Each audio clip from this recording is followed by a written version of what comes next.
김호준입니다. 계층 사다리, 최근 비트코인 기사에 자주 등장하는 단어입니다. 이 용어는 최근 두 가지 용도로 주로 쓰입니다. 하나는 일확천금을 노리는 도박 심리를 계층 사다리를 타는 정당한 노력으로 합리화할 때, 교육으로도 계층 상승이 불가능해진, 개천에서 용나는 것이 불가능해진 이 시대에 비트코인은 부모가 누구인지 묻지 않고 공평하다, 이런 식으로 쓰입니다. 두 번째는 이 논리를 베이스로 이런 비트코인마저 정부가 규제하는 것은 정부가 계층 사다리를 걷어차는 거다. 고로 2030 세대는 정부에게 배신을 당했다. 지지를 거둬라. 이런 식의 정치적 프로파간다로 활용됩니다. 현재 한국의 비트코인 시장은 투기판이죠. 이게 계층 사다리면 카지노도 계층 사다리인 겁니다. 카지노도 입장할 때 부모 묻지 않습니다. 그런데 이 정치적 프로파간다는 최근 포털의 댓글, 각종 커뮤니티, SNS에서 대량으로 유통되고 있죠. 거품이 터질 것이 뻔한 이 판에 이런 논리로 이들을 뛰어들도록 부추기고 그 피해를 정부 책임으로 몰아 자신들의 정치적 이득으로 취하는 자들, 남의 피로 자신의 이익에 삼는 자들, 이들을 잡아내야 한다. 김원준 생각이었습니다. 혹시 블랙하우스 봤어요? 예, 클로즈업을 하지 않겠다는 독특한 공약이 아주 인상적이었는데요. 거기까지만 봤어요? 예, 그런데 클로즈업 하더라고요. 네, 개업식인데 우리 개업식 정도는 봐줘야 되는데 예. 저희 PD는 안 봤다고 배은망덕해가지고. 예, 다스투어도 인상적이었습니다. 자, 이 비트코인 관련해서 이런 식의 작전, 예, 계층 사다리를 여기다 쓸 줄은 저는 상상도 못했는데 여기다 갖다 붙여서 보수 매체가 많이 씁니다. 이게 이제 비트코인이 계층 사다리다. 이건 거의 하우스가 계층 사다리다고 비슷한 정도거든요. 근데 이 논리를 대량으로 유포하고 포털에서 뭐 하는지 모르겠어요, 사실은. 이런 식의 작전, 댓글, 이거 포탈이 정상적으로 이루어지는 게 아니라는 걸 알 수 있거든요. 이게 통상 새벽녘에 그러니까 출근 시간대 직전에 이런 댓글을 달아 베스트를 만듭니다. 짧은 시간 내에 엄청난 추천수로. 뭐랄까요. 그 속도, 시간대, 물량, 이건 사람이 아니라, 이건 프로그램이 하는 거구나. 금방 제가 왜 오발단 프로그램 의심된다, 프로그램화하고 있다, 보시다 말씀드렸는데 이게 하루 이틀이 아니거든요. 이건 오로지 정부 비판 기사에서 이런 패턴이 나타나요.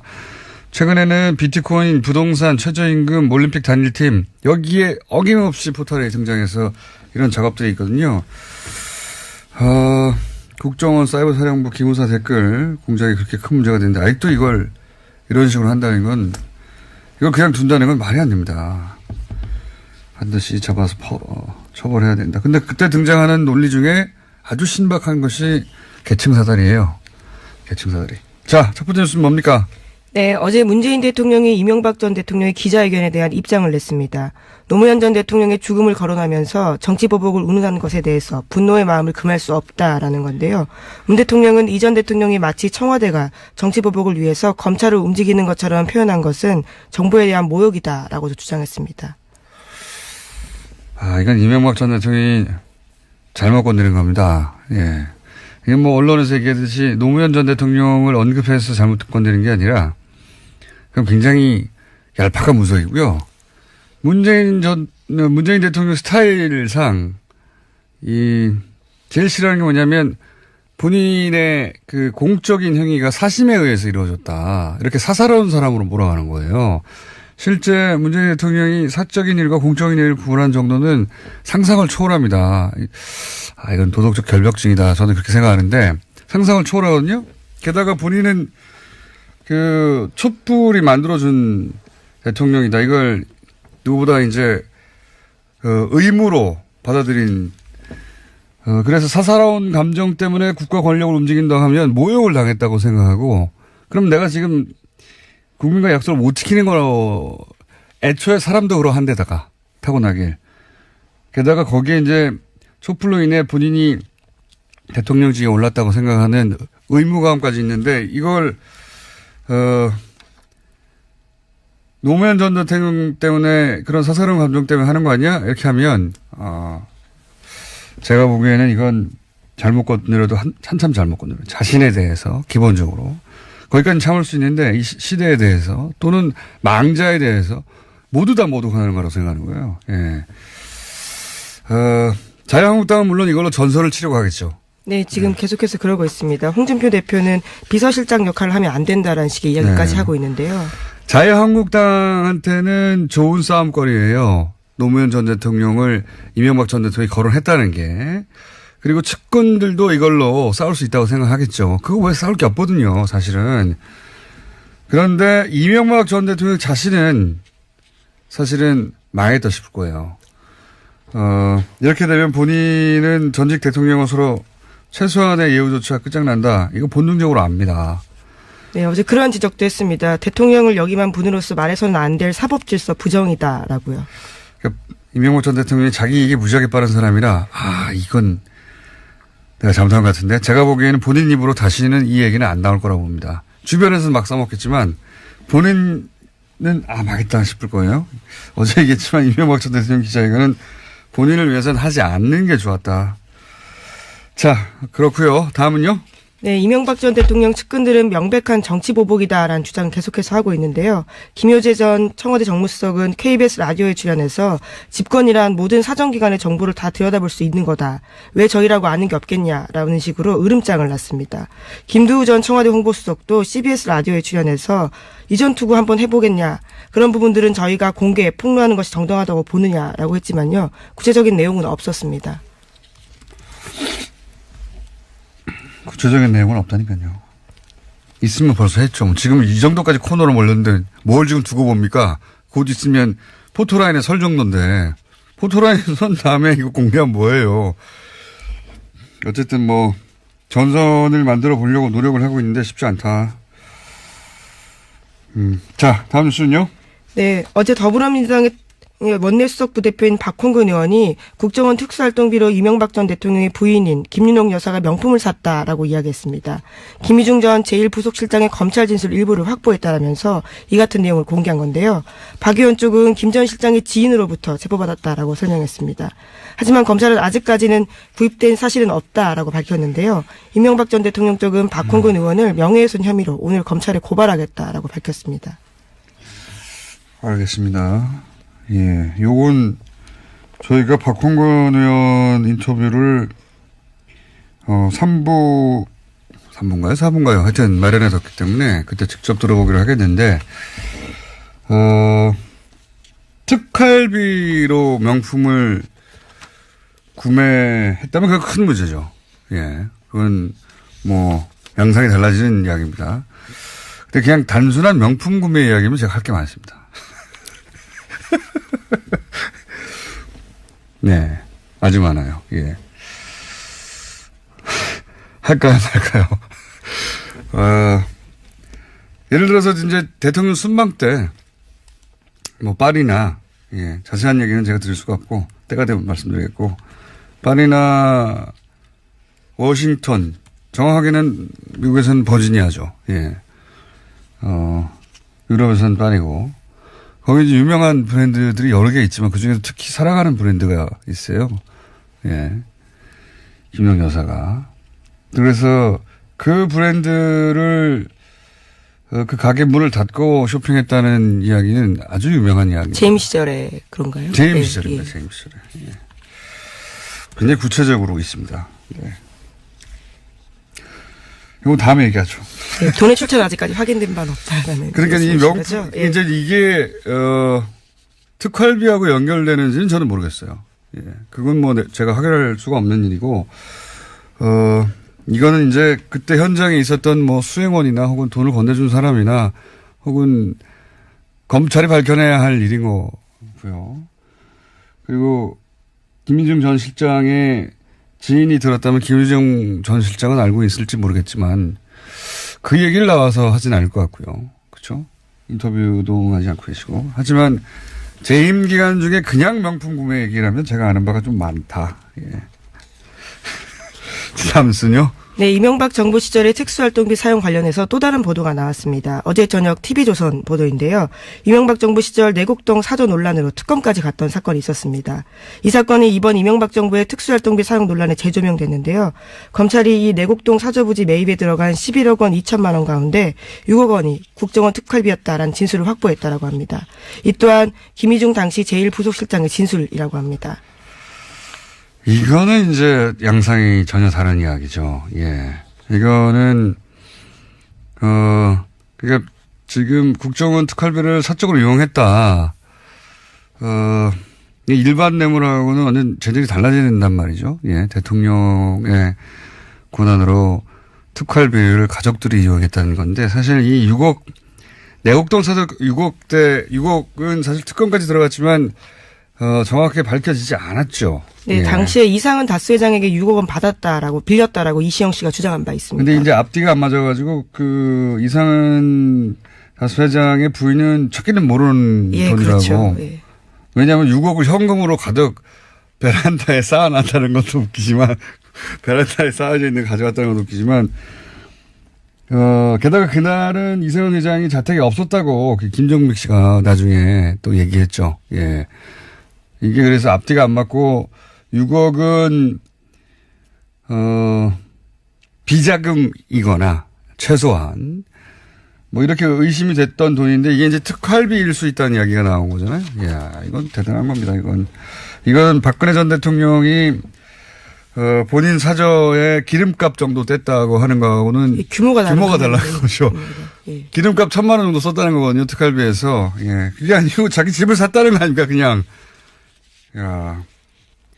이게 이제 그 언론이 앞서가서 보도할 때가 있는데 이게 굉장히 만약에 앞서가서다가는 위험한 보도라서 만약에 보도대로 실제 진술이 확보됐다면 대형 사고네요. 대형 사고. 네, 2012년 특검 당시에 청와대 압수수색 가로막혀서 6억 원 출처 확인 못한 바가 있는데요. 이번에는 검찰이 그러한 진술을 받았다라는 건데 물론 TV조선 보도에 따르면 검찰이 공식적으로는 아직 확인된 바 없다라고 밝히고 있다고 합니다. 확인하려면 뭐 단계가 오래 걸리겠지만 기본적으로 그 돈을 관리하던 누군가로부터 진술을 확보했다는 거 아닙니까? 네, 예. 이 보도에 따르면 김희중 당시 제1부속실장 진술입니다. 이건 상상을 초월하는 거네요. 그때는 이제 평상시 보관하던 비자금으로 하지 않았을까. 근데 그 정도였는데 그게 아니라 국정원 돈으로 자기 집을 그냥 샀다면은 대단한 겁니다. 이거 국가안보와 정보를 책임지고 있는 곳에 특수활동비를 이렇게 썼다라는 진술이 나온 거죠.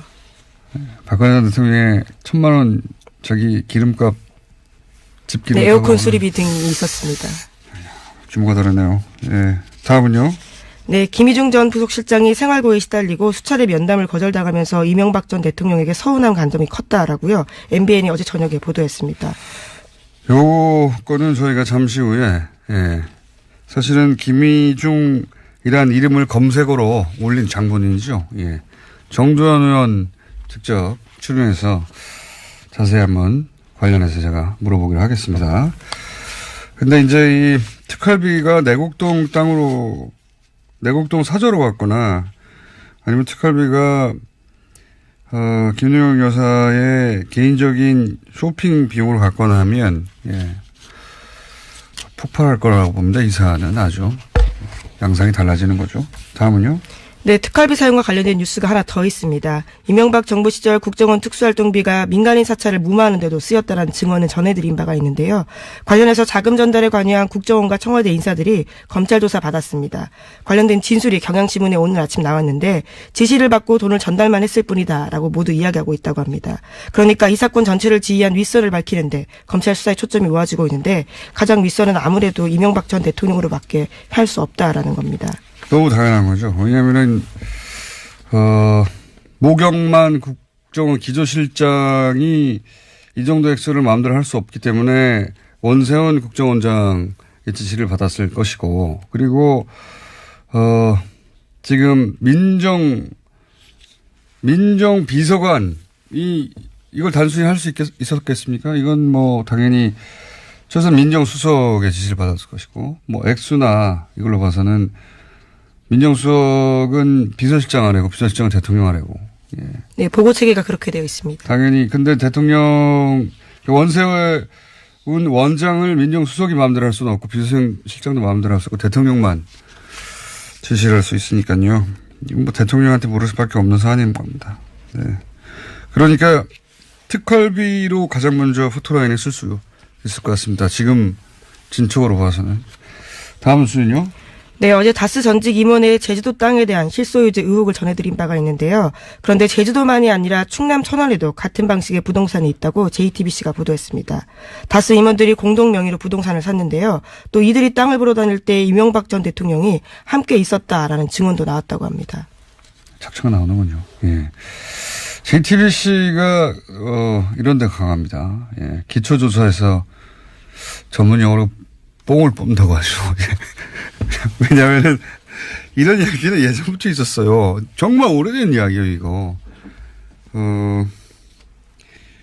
이 부동산, 삼양부동산 전국에 널렸다고 이명박 전 대통령. 그리고 실제 이명박 전 대통령이 그 부동산을 살 때 왔다는 이야기가 진짜 많이 나왔었거든요. 2007년부터. 근데 그걸 제대로 보도해서 이 땅이라고 특정해서 알려준 언론이 이때까지 없었다는 게 너무 이상합니다. 자, JTBC가 이명박 전 대통령의 차명 부동산을 샅샅이 뒤지고 있다는 얘기죠. 앞으로 더 나올 수도 있겠습니다. 자, 시간이 이제 한 1, 2분 남았으니까요.